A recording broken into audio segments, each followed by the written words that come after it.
Hello and welcome to Listen.Up.People, a podcast of the USC Suzanne Dworak-Peck School of Social Work. I'm Dr. Eric Rice, Professor and Associate Dean for Research.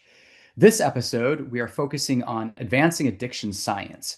In 2024, 48.4 million people aged 12 or older had a substance use disorder in the past year, yet only 1 in 5 people received treatment.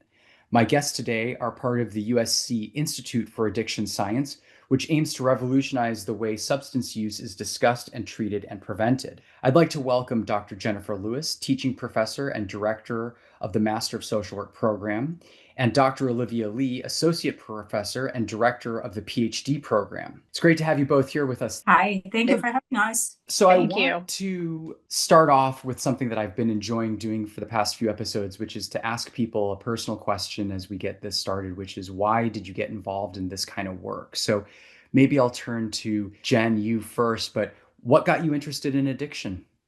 Thank you again for having me, and I'm happy to share a little bit about this really exciting initiative with USC. As a clinician in practice, I think so many of us worked with individuals who had co-occurring disorders. And back in the day, not to show my age, but anybody we were assessing, we were determining whether or not they had addiction that preceded their mental health issues or were a consequence of potentially.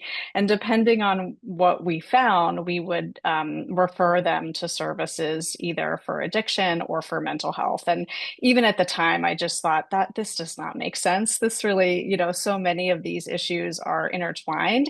And so separating into those different areas just didn't make sense to me. And during that time, the treatment that we had available was really focused on, like peer-led addiction treatment and versus the mental health side, which had more evidence-based interventions and professional care. And so it seemed at the time that, they weren't great options and maybe not the best for the clients that we were working with. Yeah. Olivia, how about you? How did you get involved in addiction work? So let me think. It's kind of similar to what Janice is saying. So before me joining in a PhD program and a whole kind of thing, I was a practitioner. I was a social worker in the field. And before that one, there's a practicum and all of those. And you saw the intersection between the poverty and then substance use a lot. But back then, before me joining the PhD program, my obsession was poverty. So I did not really see the substance use size that much, even if I was working with them and a whole kind of thing. But my interest in the substance use is really picked up, and I clearly see the intersection from the PhD program. I was a part of this research group, and I was on the grant and studies that really study about the kind of social determinant of the substance use and a whole kind of thing. So that was how my trajectory, but like a beginning was like a Jen was in the field by working with people, see that one, it was in me, and then it blossomed in the PhD program. Yeah, that's so interesting to hear both of you talk about your experiences as practitioners informing this. I think from my perspective, at least, I don't know that a lot of people think about social work and social workers as having a lot to do with addiction. And yet for the two of you, I know we have both a strong commitment to both educational programs and research programs driven by your social work and your passions. So it's really great to see. I guess I want to turn to talking about each of those things, right? The educational programs as well as the research programs. And maybe we'll start a little bit with the education part of things. Jen, I know you've been deeply involved with creating new programs around addiction here at USC. Can you talk about those programs? Yeah, interestingly, when we look at social work programs around the country, we all have accreditation standards. And so there's some uniformity with all of us. We oftentimes differ in terms of our specializations, but at least at the foundation level, it's all sort of the same. And we have a lot of competencies to cover. And Addiction's not one of them, Mm. interestingly. So, if we as programs in this country are going to insert addiction knowledge, we do so in the form of electives or maybe a specialization, but it really isn't uniform. And so, in our program specifically, we just didn't have a lot. And while CSWE had provided some guidance around addiction education, we had pieces of it, but we weren't doing it comprehensively. And so I became really interested in the Institute for Addiction Science, which was an institute where education was part of their mission across transdisciplinary across the university. And they were starting a master's in addiction science as a transdisciplinary degree so that it was bringing social work, public health, pharmacy, and medicine to the table to develop curriculum, literally to sit down with each other, build relationships, and develop curriculum that would serve all of our professions with the intent that our students would not only receive the education, but would learn at the same time in classrooms with other professionals. And so, not just learning with their own profession and then going into the field and working with different professions, but actually learning with different professions. So I was not only interested in increasing or enhancing the social work knowledge within addiction, but really the idea of interprofessional education or transdisciplinary education where people were learning together at the same time. Are you developing any social work specific programs, or is it mostly a collaboration with the institute? Well, we did something really cool, I think. There was an opportunity for us,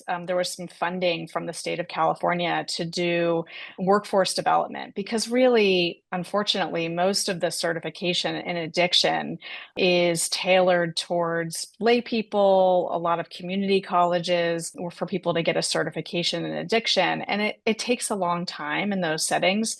And so the state of California was interested in enhancing the workforce, making sure that we could create more knowledgeable addiction people. And so we actually were able to integrate our certification for addiction into our social work program. So individuals through the support, with the support of the state of California and funds that supplement their tuition, were able to receive a certification in addiction at the same time that they were receiving their master's of social work. So that was a way of sort of layering our master's in social work with additional addiction training without diminishing their master of social work content that we're required to provide. That's really cool. I think one thing I'm excited about with today's podcast is that we have both the director of the MSW and the director of the PhD program on here. And so, Olivia, I want to ask you, how is it that you're engaging with our PhD students around issues in addiction and addiction science? So as you know, Eric, the PhD program is a little different from an MSW program because like PhD program is driven by students' research interests.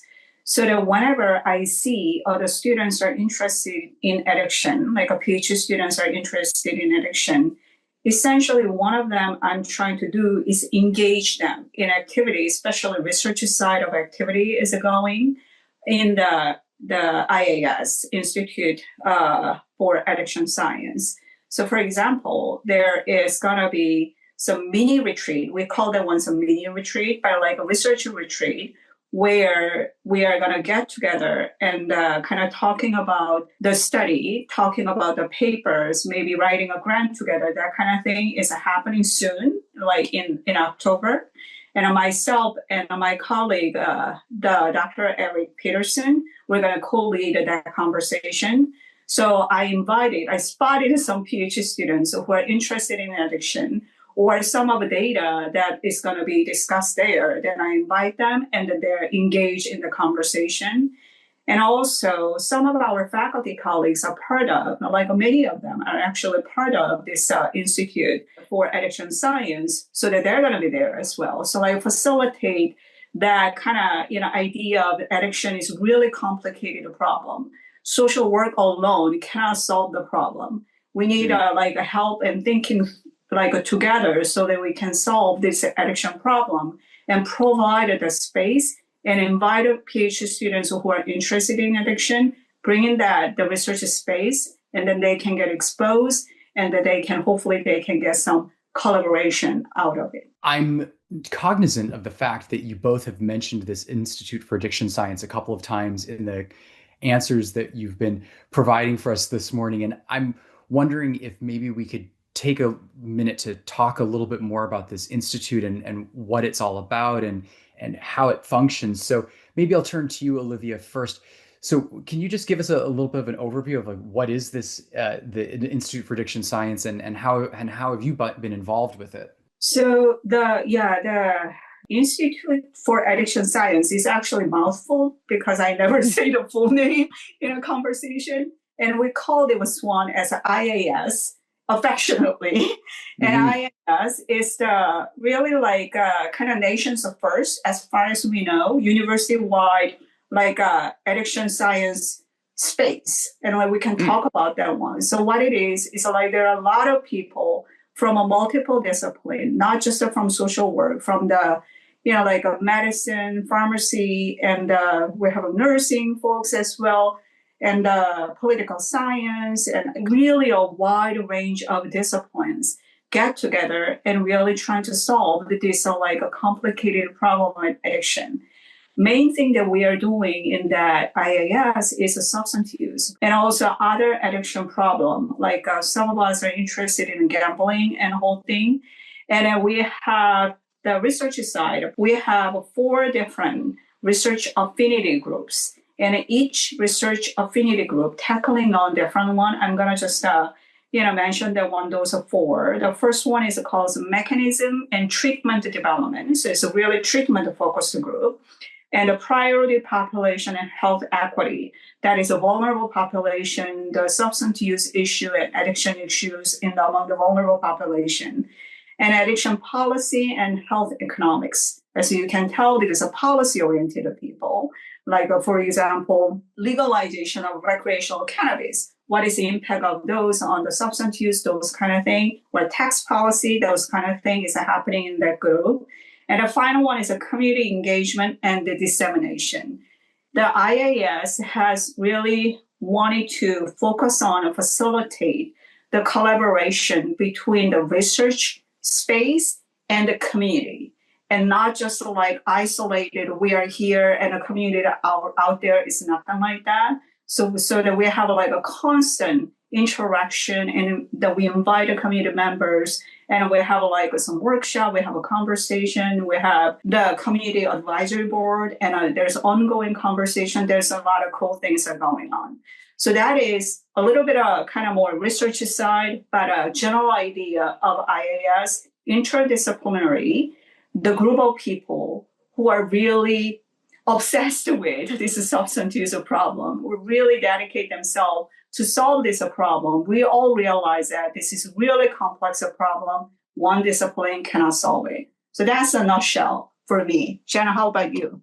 I think that the same concepts apply on the curricular side, in that we have, even within our own university, but certainly nationally, there are so many individuals doing such great work around this area, and that just we don't oftentimes have an opportunity to really get together and share sort of, across discipline, what kinds of things that people are doing and engaging professions across discipline. And so on the education side, the director of IAS and I are co-teaching a course in the Master of Addiction Science.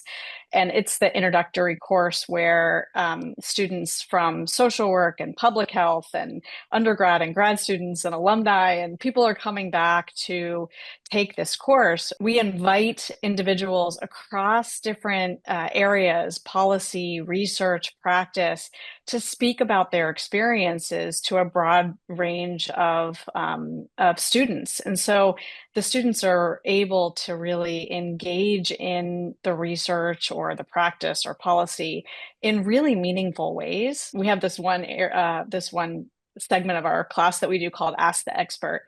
This past week, we had Christian Hendershot coming and describing his research on the use of GLP-1 receptors like Ozempic and as a novel treatment for alcohol use disorder. And so, these are social work students and public health students that would have probably never read those articles that Sure. were, getting exposed to cutting edge research. So it was such, it's really cool. We do one of those each week across different disciplines. That's very cool. I imagine the students in these settings have a lot of interesting conversations with one another because of the variety of backgrounds they come from. They really do. And I think, in the profession, more and more there's opportunities for professionals to engage in treatment in addiction. Whereas, as I said earlier, previously it was more peer driven. But I think as it's professionalizing, the different professional groups are working together in practice. And so I think it's that we have an opportunity to train them together is incredibly valuable. I like the way that both of you have described the complexity of working on the addiction problem and the need for this variety of intellectual perspectives, professional orientations.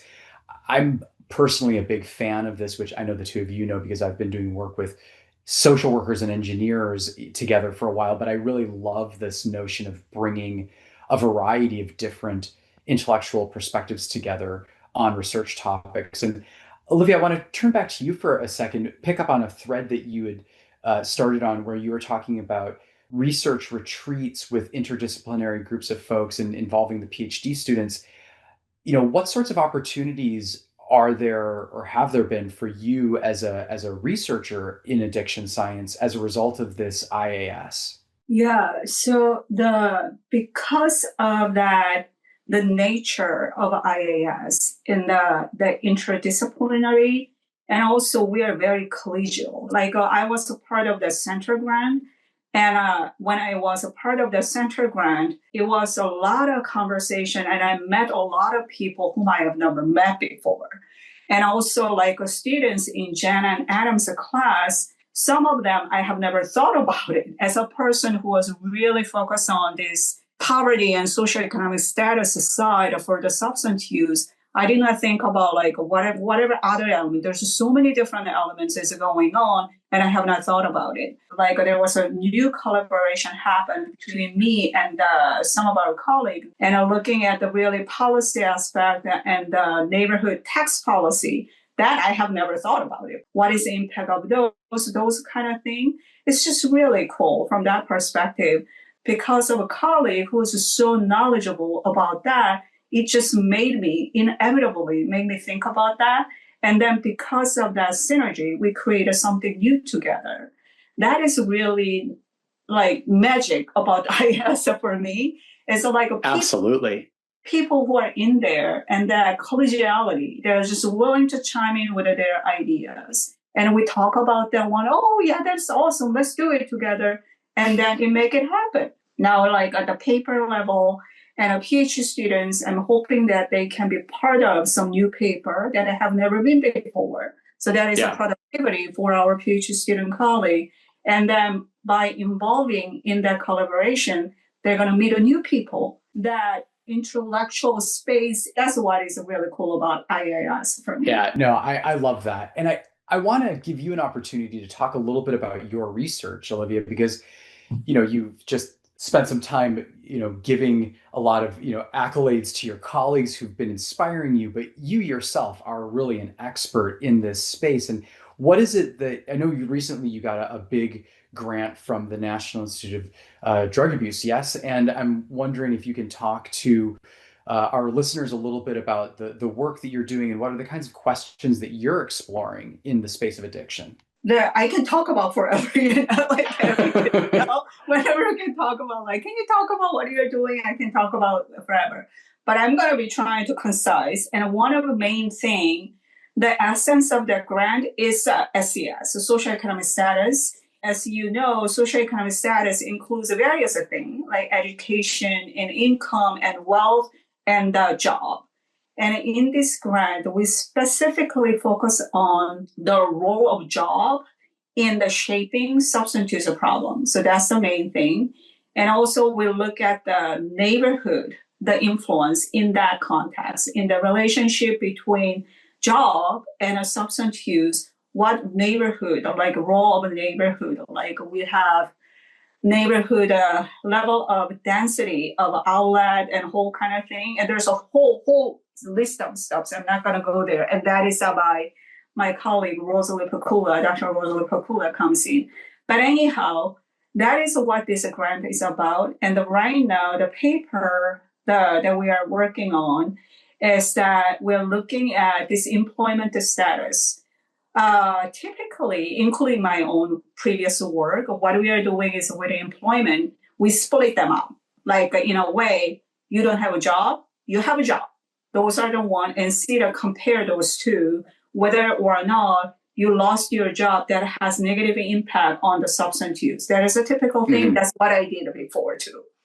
But there are a lot of, actually, if you think about in the today's job situation, it is not simple like that. There's a lot of more like a gray area. One of them is underemployment. So you have a job, but you have a bad job.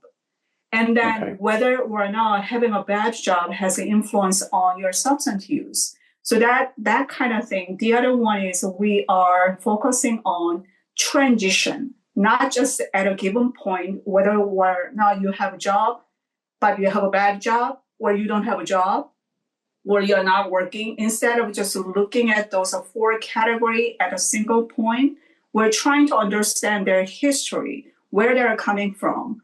Then right now they have a bad job, but it doesn't mean that they had a bad job before, or they actually had a good job and now they have a bad job. Versus they did not have a job before, but now they have a job, even if that is not ideal job. Does that trajectory has different influence on the substance use? That's what we are doing. The one interesting thing, at least really interesting to me, is that the trajectory-wise, one of the things that we find is that downward movement. The meaning is you have a secure good job and move to the underemployed, so not a good job, or losing a job has negative impact on substance use. So specifically in this paper that I'm thinking is binge drinking, problematic alcohol use. So that one is kind of expected. You had a secure job, you moved to the unfavorable employment status, so it has negative impact on substance use. That is one. But one of the really interesting things, at least again to us, is that upward movement. So meaning is you did not have a job, and not having a job, you move into a bad job situation. Now you have a job, but the job is bad, or you moving to the secure job, and whether or not that has impact in terms of substance use, in terms of alcohol problem. What we see is if people move from the unemployed status to the secure job, the risk is the same to you staying in the secure job. So there's no difference. It does not have any influence. However, if you move not having a job to bad job, the risk actually increase. So that upward movement in the employment status, depending on your destination, your binge drinking risk different. So this kind of thing, that nuanced understanding, and then the policy implication. If we use any job is better, that means we may put the people in not a good situation in terms of like alcohol problem. It's fascinating stuff. And I think you bring up a couple of things that I just can't help but comment on. I mean, one is that it's complex, right? Both of you have said over and over, this is complex.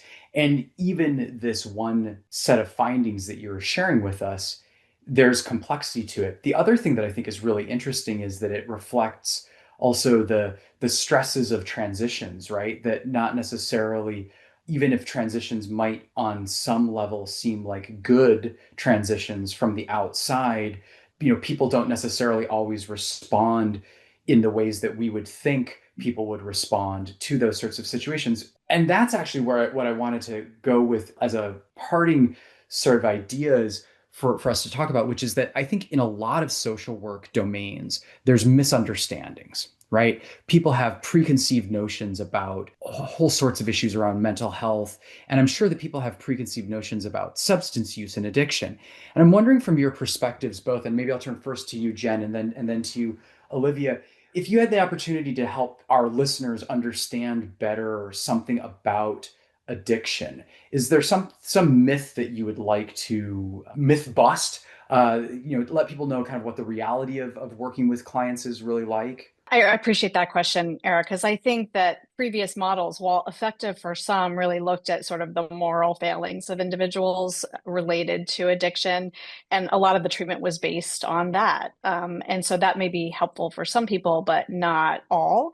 And I think the reason that social work is positioned very well to be at the table, because what we know is that, addiction often develops from the context of stress and trauma and social disadvantage, and that those struggles have a ripple effect outward and put strain onto families and communities, healthcare systems, justice systems, and they're expensive. Addiction's tied to so many layers of human experience, Mm. and so prevention and treatment has to be holistic for it to be effective. And so I think that, what I appreciate about our opportunities to engage in this educationally is that if we could just provide somebody a pill or, address one factor with addiction and be successful in that way, we would do it. But it's not effective, unfortunately, for enough people. And so really we have to really look at the systemic factors that are impacting recovery. Olivia, what's something that you feel like you would like to help people understand better that you think is a misunderstanding? I think like my take on is I really appreciate this question as well. And I think my thought is similar to Jen. No one on earth was born with a glass of beer in their hand. It's all addiction problem and everything. No one really, literally, is born that way. All the addiction issues and struggles that we see among the people, that happens because something happened, like something, some other external factor, not because they're morally wrong. So having that perception that it's not like individual problem, they can fix it and you gotta like tough it up. It's not like that. It's really complicated.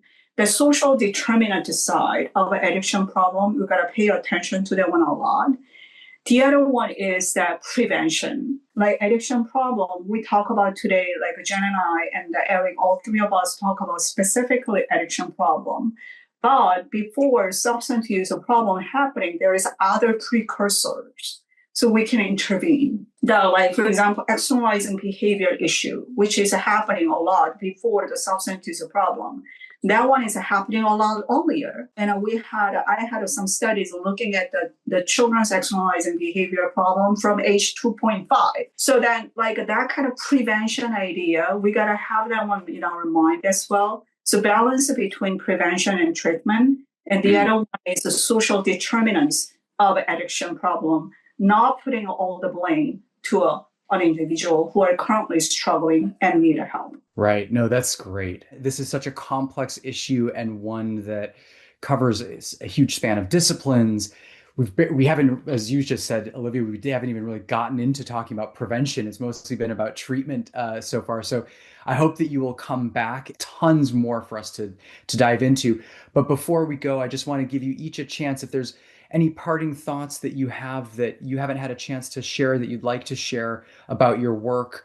Jen, maybe you can go first, and then Olivia, you can close us out. Is there anything that you'd like to share, Jen? No, I'm just grateful for the opportunity that I've had to participate in some of this. I think certainly I didn't start out as a addiction curriculum developer by any means, Mm. but I think or in any way, I'm a social worker as well, and have been doing direct practice. And I think it's been really exciting to address areas in innovative ways that sometimes academics don't get to do. And so it's just been really fun. And I'm very grateful for the opportunity and the students who have been able to participate and be engaged and learn something new as well. So I'm hoping that we'll be able to continue this type of work and really start to measure the impact that we're having, and other universities will be able to replicate the model. Very cool. Very cool. Olivia, some parting thoughts for our listeners? They usually start not really and have something to say. Perfect. That's what we're looking for. So like, let's go. Yeah, so like it is. I really appreciate this opportunity to talk about, and it actually helps me to think about my own work and like my collaboration with the folks and everything. I guess I gotta come back to the main point that I was trying to come across throughout the whole our conversation today is that addiction is really complicated problem. We need everyone's help and everyone's that intellectual kind of capacity so that we can solve this problem, and it will be really incredible if someday I can say that I contributed at least a 0.001% of that addiction problem down the road. And we can talk about that one at some point with our like colleagues and whole kind of thing. At the end, we can say we did something together to solve problem, even if it was not a 90%, but we did something together. That's beautiful. And I think there's probably no doubt, in at least my mind, that the work that you are both doing will be more than a 0.0001% contribution to this massive problem. And it is such a big problem. And it's great to see people from our school being so heavily involved in the education and research aspects of trying to help our society deal with such a major problem that addiction is. So thank you both to Jen and Olivia for joining us today. If you, the listener, want to learn more about the USC Institute for Addiction Science or the Master of Addiction Science program, you can visit our school's website at dworak-peck.usc.edu. And if you have questions for our guests on the show, or you want to support our transformative research and education programs, you can email us at Listen.Up.People@usc.edu. And Jen, Olivia, thank you both again for joining me today. And thanks again for doing such wonderful work in the world. Thank you for having me. Thank you, Eric. Appreciate it.